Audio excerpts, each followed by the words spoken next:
everybody. Welcome to Ashish Singh Lectures. I am Madiha Khan, your friend who is there to help you with your English. तो भाई तुम्हारा मुबारक हो, तुम्हारी footprints without feet आज के lecture के बाद ख़त्म हो जाएगी, है ना? तो उसके बाद अगर हमारे पास टाइम हुआ हम कोशिश करेंगे कि जो है आगे कुछ रिवीजन वगैरह, कुछ इम्पोर्टेंट क्वेश्चंस वगैरह ऐसा कुछ करें, ठीक है? बट अभी तक जो भी पढ़ा है उसे अच्छे से देख लो, अच्छे से समझ लो, बहुत ज़रूरी है। लिटरेचर का वेटेज अच्छा खासा है, मैं तुम्हें अभी भी समझा रही हूँ, सिर्फ ग्रामर मत सोचो। लिटरेचर का वेटेज काफ़ी सारा है और लिखना भी पड़ेगा, ठीक है? क्योंकि क्वेश्चंस ऐसे ही आएँगे कि भई कम से कम 40 वर्ड्स का, 80 वर्ड्स का लिखो, तो लिखना भी पड़ेगा। इसलिए समझा रही हूँ मैं आज दोबारा कि भई अच्छे से पढ़ लो, अच्छे से लिटरेचर को ले लो, थोड़ा-सा सीरियस लेना पड़ेगा। लिटरेचर का वेटेज होता है, तुम चाहे मानो या मत मानो, लिटरेचर का वेटेज है।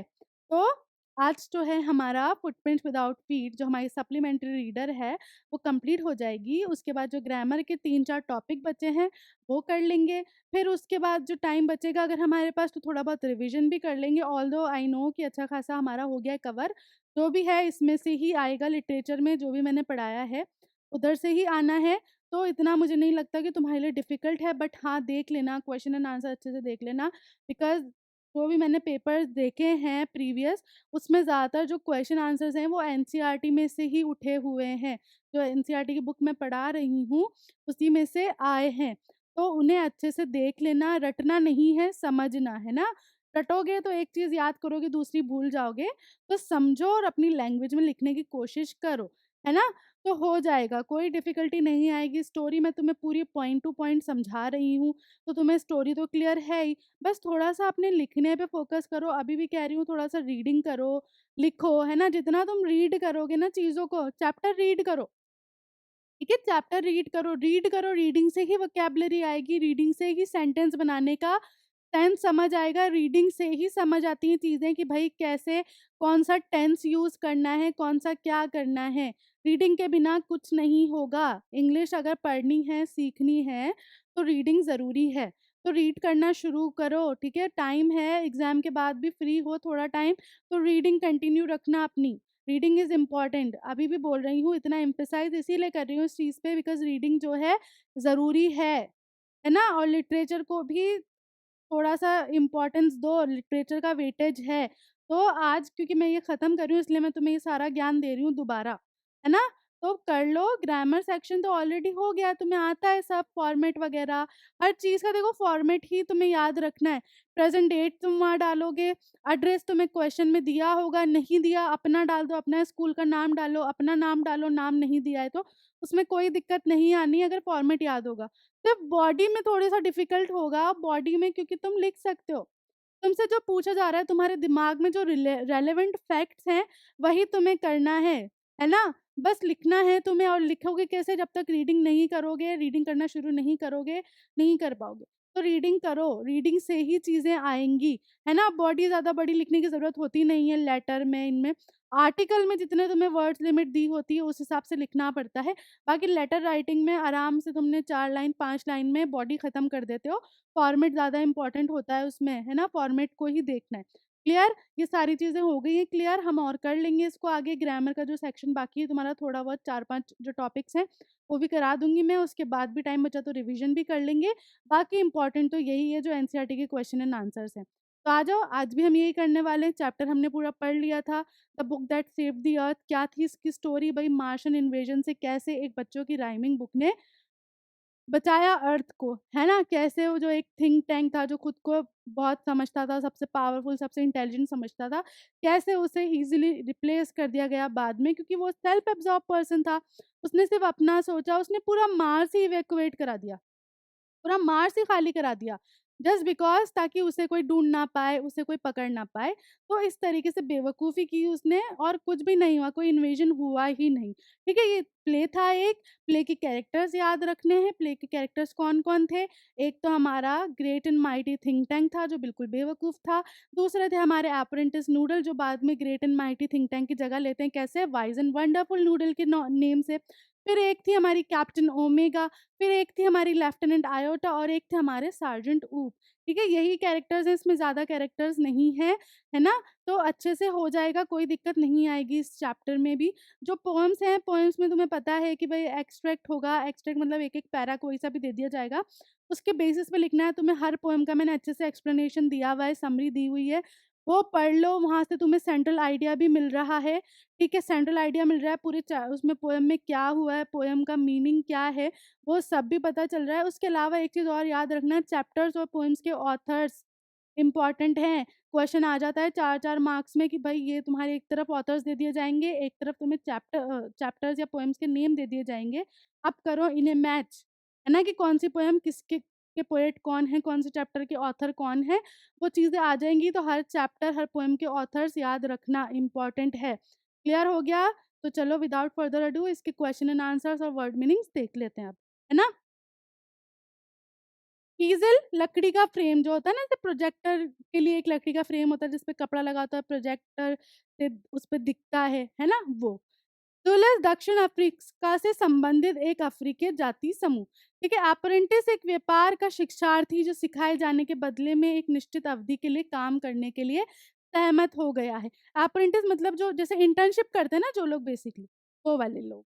पीविशली चिड़चिड़ापन, रिफलिंग जल्दी से किताब के पन्नों को पलटना, पान घास के भंडार के लिए ढकी हुई इमारत, हैबरडेशरी दुकान में जो कपड़े, पोशाक, पेन, कपास आदि की छोटी वस्तुएं बेची जाती हैं। जैसे वह किसी ऐसी चीज़ का अर्थ ज्ञात कीजिए जो हैरान करने वाली या समझने में कठिन हो। बेसिकली जो कोट था उसकी बात हो रही। लेविटी गंभीरता की कमी मतलब वही छिछोरापन जो मैंने समझाया था। ठीक है, इसके क्वेश्चन एंड आंसर्स देखो, रीड एंड फाइंड आउट वाले। Why was the 20th century called the era of the book? मैंने तुम्हें उस वक्त भी मार्क कराया था कि ये इंपॉर्टेंट है। 20th सेंचुरी को एरा ऑफ बुक क्यों बोला गया, ये इंपॉर्टेंट है, तो देखो आ गया है। ठीक है, the 20th century was called the era of the book because in those days there were books about everything from anteaters to Zulus. Book taught people how to, when to, where to and why to. ठीक है, 20th century जो है उसको era of book क्यों बोला गया है? क्योंकि उस टाइम में बुक्स में जो था हर चीज़ थी, हर तरह की बुक्स थी उस टाइम में। एंट ईटर से लेके जो दक्षिणी अफ्रीका के लोग थे उनका रहन-सहन जैसे भी था, सब चीज़ें थी, उनकी हिस्ट्री वगैरह सब थी। बुक्स से ही हम जो है लोगों को सिखाया गया कि भाई कब, कैसे, कहाँ, क्या, क्या करना है, वो सारी चीज़ें। इसलिए 20th सेंचुरी को क्या बोला गया है? Era of the book. Clear? Next देखो, who tried to invade the earth in the 21st century? 21st century में अर्थ में इन्वेड करने के लिए कौन आए थे? मार्शियन आए थे। तो the Martians tried to invade the earth in the 21st century. ठीक है, कौन आए थे? जो मार्शियंस मतलब मार्स पे जो रहने वाले लोग थे, वो आए थे अर्थ पे अटैक करने के लिए 21st सेंचुरी में। Think tank was the great and mighty commander of this invasion.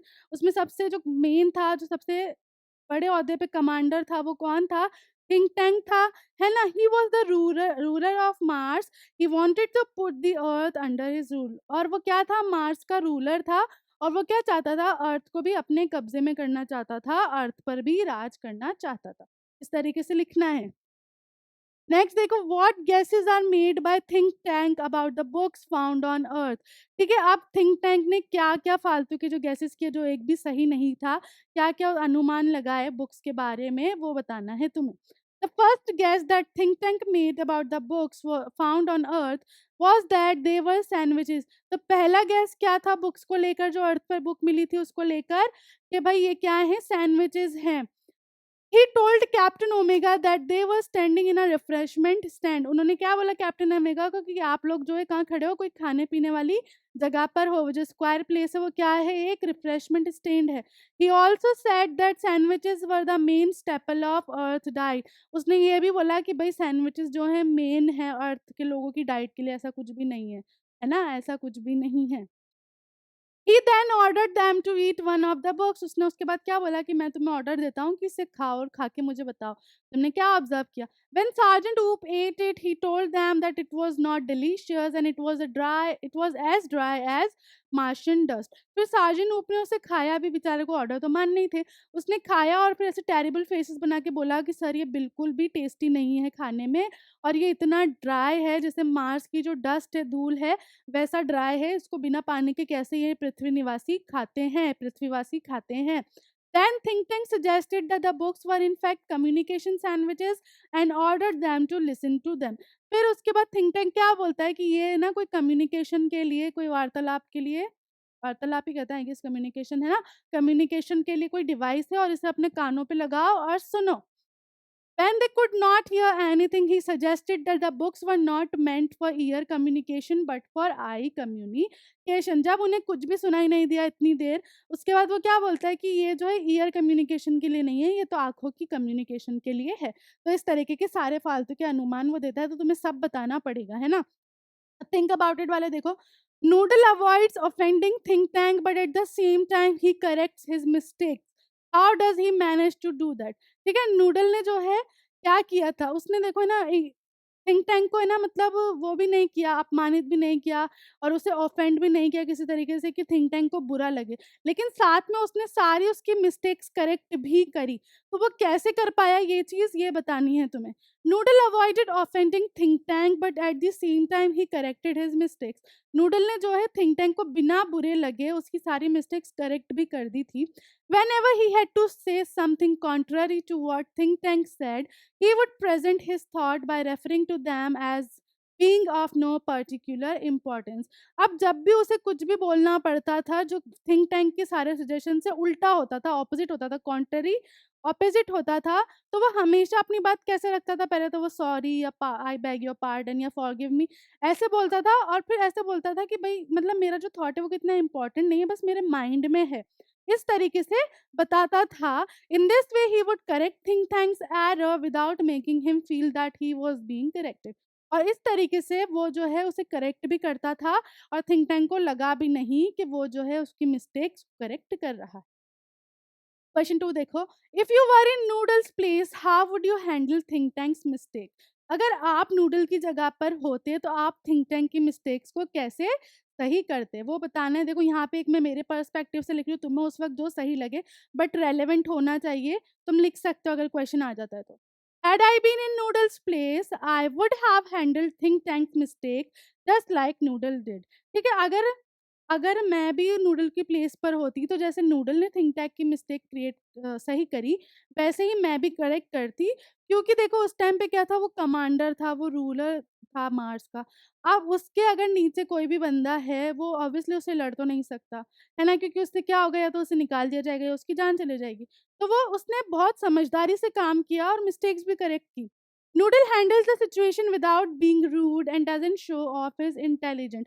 और नूडल ने ये सारा काम कैसे किया, बिना कोई शो ऑफ किए, बिना कुछ भी रूड हुए, मीन हुए, है ना? मतलब थिंक टैंक को अगर हम दूसरी तरफ देखा जाए, तो वो क्या करता था, वो सिर्फ शो ऑफ करता था और उसका रिजल्ट क्या निकला? देखो, शो ऑफ करने का रिजल्ट कभी भी अच्छा नहीं निकलता, कभी भी अच्छा नहीं निकलता। कोई भी चीज़ शो ऑफ करोगे, तुम ही खाई में कूद रहे हो। तो शो ऑफ करना बेकार है, ऐसे है ना? देखो क्या होता है, अब अगर हम इसे अपनी रियल रियल लाइफ में भी इम्प्लाई करके देखें ना, तो क्या होता है कि बहुत से लोग होते हैं जिनके पास बहुत कुछ होता है ना? बहुत अमीर होते हैं या कुछ अच्छी चीज़ आ जाती है उनके पास, तो वो शो ऑफ करते हैं। तो इससे क्या हुआ? इससे कुछ नहीं होने वाला, है ना? लेकिन इससे कौन हर्ट होता है? ऐसे लोग जो वो चीज़ अफ़ोर्ड नहीं कर पाते, है ना? तो इससे बहुत सारे आगे डिज़ास्टर्स चीज़ें भी निकल कर आती हैं। कभी-कभी क्या होता है कि ना, अगर देखो एक बच्चे के पास है ऐसा कोई सामान, ठीक है, यहाँ पे लाइफ लेसन दे रही हूँ मैं तुम्हें आज, ठीक है? तो क्या हो रहा है कि भाई चलो एक बच्चे के पास सपोज़ करो आईफ़ोन है, अब वो शो ऑफ कर रहा है, खूब शो ऑफ कर रहा है। अब दूसरी तरफ ऐसे बच्चे हैं जो अफ़ोर्ड नहीं कर सकते, तो हो सकता है वो अपने माता-पिता से लड़ेंगे, माता-पिता को बेचारों को परेशान करेंगे, है ना? और उससे क्या होगा कि बेचारे माता-पिता, क्योंकि देखो मान लेते हैं, बच्चों की बात मान ली जाती है ना? तो हो सकता है कि बेचारे जो हैं अपना कोई काम रोक कर, अपनी सारी जो भी सेविंग है वो रोक कर फिर उनको हेल्प करें। तो इससे क्या होगा? कुछ नहीं होगा, तुम अपने पेरेंट्स को हर्ट कर रहे हो।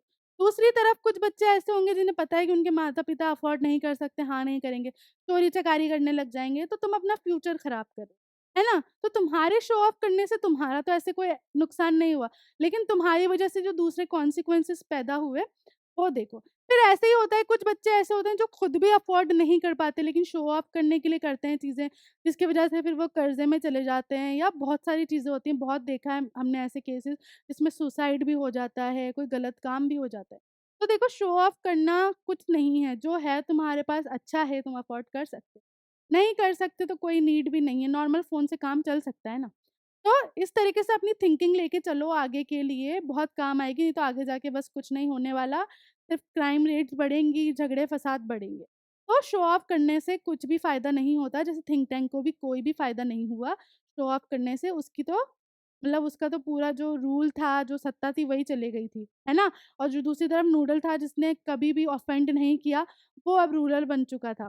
तो ऐसे देखो फ़ायदा ही होता है, अगर आप अच्छे रहोगे, आप काइंडनेस शो करोगे तो आपको भी इन रिटर्न उसका रिज़ल्ट अच्छा ही मिलता है। क्लियर? नेक्स्ट देखो, do you think books are being replaced by the electronic media? Can we do away with books altogether? क्या तुम्हें ऐसा लगता है कि बुक्स जो हैं पूरी तरीके से रिप्लेस कर दी गई हैं इलेक्ट्रॉनिक मीडिया मतलब ये टैब्स और फ़ोन से, है ना? Can we do away with books altogether? क्या हम बिल्कुल ही बुक्स को हटा सकते हैं? In a way yes we can say that books are being replaced by the electronic media. अगर एक तरीके से देखा जाए तो सही है। आजकल हर बुक की पीडीएफ अवेलेबल है। तब से सब ऑनलाइन गया है सिस्टम, हर चीज़ की पीडीएफ अवेलेबल है हर बुक की, है ना? Most of the children no longer read story books and prefer to watch television and use internet. अब देखो अभी जो अब जो बच्चे आ रहे हैं, छोटे-छोटे बच्चे स्टोरी बुक्स पढ़ना पसंद नहीं करते।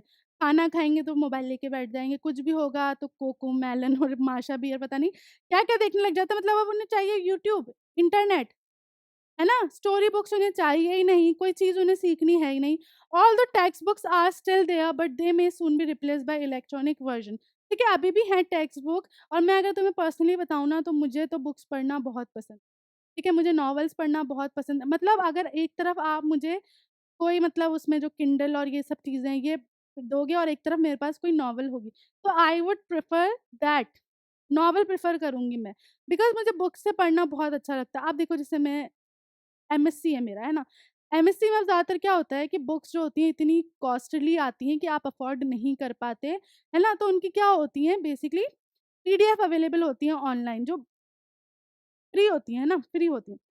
तो लेकिन अगर आप मुझसे पूछोगे ना तो मैं कोई ना कोई जुगाड़ निकाल के उसका वले से लाइब्रेरी से वो बुक लेके उसकी फ़ोटोकॉपी करा लूँगी या फिर बुक अफ़ोर्ड कर लूँगी कैसे भी करके, लेकिन मैं पढ़ूँगी बुक से ही। मैं नहीं पढ़ती, मुझसे पढ़ा ही नहीं जाता। तो अगर आप मुझसे पूछोगे ना, तो यहाँ पे ये ठीक है कि इन अ वे एक तरीके से ये हो रहा है कि इलेक्ट्रॉनिक मीडिया ने बुक्स को बिल्कुल ही रिप्लेस कर दिया और आने वाले टाइम्स में ऐसा ही हो जाएगा कि बुक होंगी ही नहीं। बट मुझे डिफ़िकल्टी होगी क्योंकि मुझे बुक्स चाहिए पढ़ने के लिए। तो मेरा पर्सपेक्टिव यही है, मेरा जो इस पे ओपिनियन है वो यही है कि भाई मुझे तो बुक्स चाहिए पढ़ने के लिए बिकॉज़ मैंने हमेशा ऐसे ही पढ़ाई की है और मुझे अच्छी लगती है बुक्स पढ़ना। है ना? Books have their own utility value because one can read a book at his own pace and a book does not need to be powered by electricity. अब देखो इसका एक अगर हम बात करें तो बुक्स देखो कोई तुम्हें कोई नीड नहीं है, तुम अपनी मर्ज़ी से जब चाहो जितना चाहो उतना पढ़ सकते हो, कोई इलेक्ट्रिसिटी की नीड नहीं है उसे चार्ज करने के लिए या कुछ भी करने के लिए। But as the technology is advancing and newer versions of it are being discovered every day, a time may come when books will become a thing of the past. लेकिन जैसे-जैसे टेक्नोलॉजी जो है एडवांस होती जा रही है, ऐसा time आएगा कि बुक्स जो हैं बिल्कुल ही खत्म हो जाएँगी, which I really don't want. ठीक है? तो अब जो जनरेशन आ रही है प्लीज़ अपने जो बच्चे आएँगे तुम्हारे उनको थोड़ा-सा मोबाइल से दूर रखो because mobile is very harmful. You know all it very well कि मोबाइल जो है बहुत हार्मफुल है। तो कोशिश करो कि तुम्हारे जो छोटे भाई-बहन हैं घर में, उनको तुम बुक्स दो रीड करने के लिए, स्टोरी बुक्स लाओ उनके लिए, उनको पढ़ाओ। तो ये तुम्हारे लिए क्या है अच्छा रहेगा। है ना? तुम्हें भी नॉलेज देखो सबसे ज़्यादा नॉलेज है ना अगर तुम्हें पता है कैसे मिलती है? पढ़ाने से। अगर तुम किसी को पढ़ाओगे ना तो तुम्हारी नॉलेज जो होती है एनहांस होती है। तो अपने छोटे भाई-बहनों को पढ़ाओ, मोबाइल मत दो उन्हें, पढ़ाओ, स्टोरी बुक्स पढ़ाओ, सुनाओ स्टोरी, ठीक है? तुम्हारा इससे क्या होगा तुम्हारा रिलेशन भी क्लोज़ होगा उनसे और उन्हें भी सीखने को मिलेंगी चीज़ें, वैल्यू करने को मिलेंगी चीज़ें, है ना? तो बुक्स को जो है ख़त्म मत होने दो। Why are books referred to as a man's best companion? Which is your favorite book and why? Write a paragraph about that book. ठीक है अब बुक्स को जो है मैन का बेस्ट कंपेनियन बेस्ट साथी क्यों बोला जाता है और तुम्हें जो भी बुक पसंद है उसके बारे में तुम्हें लिखना है ना? A book is a man's best companion because it is always there. It never leaves us alone. If it is there with us even when everyone else is gone. ठीक है, बुक क्यों बोली गई है सबसे बेस्ट साथी क्योंकि वो हमेशा है हमारे पास, वो हमें छोड़कर नहीं जाने वाली, है ना? और वो हमेशा है हमारे पास, ठीक है? Books guide us, instruct us, make us laugh, inform us, inspire us and are always true to us. ठीक है, बुक से देखो हम बहुत सारी चीज़ें सीखते हैं, हमें गाइड भी करती है अच्छे वे में, है ना? और भी मतलब चीज़ें नॉलेज देती है, बहुत सारी चीज़ें हमने बुक से ही सीखी हैं। My favorite book is Peter Pan. It is a fairy tale. I love the character of Peter. He lives in fantasies. He is a child who never wants to grow up and he never does. ठीक है? अब देखो है ना, एक book है Peter pan, इसकी जैसी है हैरी पॉटर, मुझे ये बुक्स बहुत, पीटर पैन हो गई, हैरी पॉटर हो गई, हैरी पॉटर के आई गेस मैंने जितने भी मूवीज़ पे नॉवेल्स बने हैं वो, प्लस एक ऐसी बुक भी है हैरी पॉटर की जो मतलब अभी तक उसके राइट्स बेचे नहीं गए, अगर वो भी बुक बिक जाए ना, तो आ जाएगी हैरी पॉटर की एक और मूवी, जो लास्ट पार्ट होगा ना वो आ जाएगा। बट उसकी एक नॉवल है, जो अभी तक मतलब उसके राइट्स दिए नहीं गए और बहुत अच्छी, बहुत इंटरेस्टेड नॉवल है लिटरली, वो जो बाकी की 7-8 पार्ट है ना, उससे भी ज़्यादा तगड़ी है। तो फर्स्ट चाइल्ड करके है, अगर हो ना तो पढ़ना ज़रूर, बहुत अच्छी है और तुम्हारी पता है लैंग्वेज बहुत वो होगी उससे, वोकैब्युलरी बहुत रिच होगी। उसके अलावा इनविजिबल मैन से अच्छी कोई नॉवल है नहीं अगर तुम्हें इंग्लिश पढ़नी है, बिकॉज़ इतनी हाई लेवल की इंग्लिश है ना उसमें, हर तरीके की वोकैब्युलरी है उसमें, बहुत ज़्यादा अच्छी बुक है, बहुत प्यारी बुक है। तो ये कुछ बुक हैं जो मुझे बहुत पसंद है। तो पीटर पैन का मैंने एग्ज़ाम्पल इसलिए दिया है क्योंकि तुम्हारी ऐज के, तुम्हारे अभी जो लेवल पे हो तुम, पीटर पैन तुम पढ़ सकते हो, अच्छे से समझ भी आ जाएगी तुम्हें। It is a fairy tale. I love the character of Peter. He lives in fantasies. He is a child who never wants to grow up and he never does. तो पीटर पैन जो होता है ना, उसको imagination करना बहुत पसंद होता है बेसिकली, और वो ऐसा बच्चा है जो कभी बड़ा होना ही नहीं चाहता और वो नहीं होता। लिटरली वो बड़ा नहीं होता। He enjoys thrills and adventures and even takes the kids from Earth on a merry adventure. उसे मतलब ये एडवेंचर्स करना और मतलब थ्रिल, मतलब जो चीज़ उसे शौक करे बहुत पसंद होती है। इवन वो छोटे बच्चों को ले जाता भी अपने साथ एडवेंचर्स पे, है ना? The book inspires as it shows that one can remain a child at heart forever. देखो, अब इसका सबसे जो अच्छा बात है ना, अच्छी बात है वो क्या है कि हम कितने भी बड़े हो जाएँ, है ना? एक टाइम आएगा बूढ़े हो जाएँगे, मर जाएँगे। लेकिन ये बुक हमें हमेशा इंस्पायर करती है कि यार तुम्हारे अंदर जो बच्चा है ना, उसे कभी मरने मत दो, क्योंकि अगर तुम बोरिंग हो गए तो तुम्हारी लाइफ़ बोरिंग हो जाएगी। तो अपने अंदर का बच्चा कभी भी मत मरने देना, चाहे कितना भी स्ट्रेस हो लाइफ़ में। अगर तुमने अपने अंदर का जो चाइल्ड है वो ज़िंदा रखा है तो तुम निकल जाओगे इस स्ट्रेस से, हमेशा निकल जाओगे। ये मैंने मतलब ट्राइड एंड टेस्टेड है ये, ठीक है? The sense of wonder, innocence, purity and joy and a capacity to dream can stay in the human heart forever. अपने अंदर वो इनोसेंस हमेशा रखो। पता है इनोसेंस रखने से क्या होगा? तुम्हारे अंदर काइंडनेस रहेगी, तुम्हारे अंदर लॉयल्टी रहेगी, तुम ट्रुथफुल रहोगे। क्योंकि देखो एक बच्चा जो होता है ना वो बहुत प्योर होता है हार्ट से। तो तुम वैसे ही रहो, अपना हार्ट हमेशा एक बच्चे की तरह साफ रखो। ना तो तुम्हारा कोई दुश्मन होगा, ना तुम्हें कोई मतलब लिटरली कुछ नहीं होगा तुम्हारी लाइफ में, बहुत अच्छा रहेगा सब। लोग तुम्हें चेरिश करेंगे, वैल्यू करेंगे। क्योंकि देखो बहुत मुश्किल है आज के टाइम में कोई ऐसा साफ दिल का पर्सन ढूँढना। तो बहुत डिमांडेड है ये चीज़, बहुत डिमांडिंग है। तो अपना हार्ट हमेशा एक बच्चे की तरह रखो, वैसा ही प्योर, वैसा ही रखो, किसी के लिए कोई हेट मत रखो उसमें, सबके लिए प्यार रखो, ठीक है? तो बहुत अच्छा रहेगा, इसलिए यहाँ पे मैंने पीटर पैन का एग्ज़ाम्पल तुम्हें दिया है। उसके अलावा बहुत अच्छी-अच्छी नॉवेल्स हैं, तुम पढ़ो, पढ़ो, लिटरली पढ़ो, तुम्हारी इंग्लिश अच्छी हो जाएगी। मेरा मेरा पर्सनल एक्सपीरियंस है, मैं कभी कोई इंग्लिश ट्यूशन, कभी ये सब चीज़ें नहीं की हैं मैंने लाइफ़ में। हमेशा बस या तो न्यूज़पेपर पढ़ा है या ये नॉवेल्स पढ़ी हैं या इंग्लिश मूवीज़ देखी हैं, जिससे आज मैं यहाँ खड़ी हूँ, तुम्हें पढ़ा रही हूँ, तुम्हें सिखा रही हूँ। तो जो बच्चे चाहते हैं इंग्लिश अच्छी करना, वो इन चीज़ों को फ़ॉलो कर लो। कुछ नहीं है, कोई कॉस्ट नहीं लग रही, कुछ नहीं लग रहा, तुम्हें इंटरेस्ट आएगा, तुम पढ़ना शुरू करो, तुम्हें इंटरेस्ट अपने आप आएगा। ठीक है? इसी के साथ हमारे चैप्टर और हमारी ये बुक प्रॉपर्ली यहाँ कंप्लीट होती है। मिलते हैं, तब तक के लिए this is Madiha Khan signing off right now. Bye bye, have a nice day.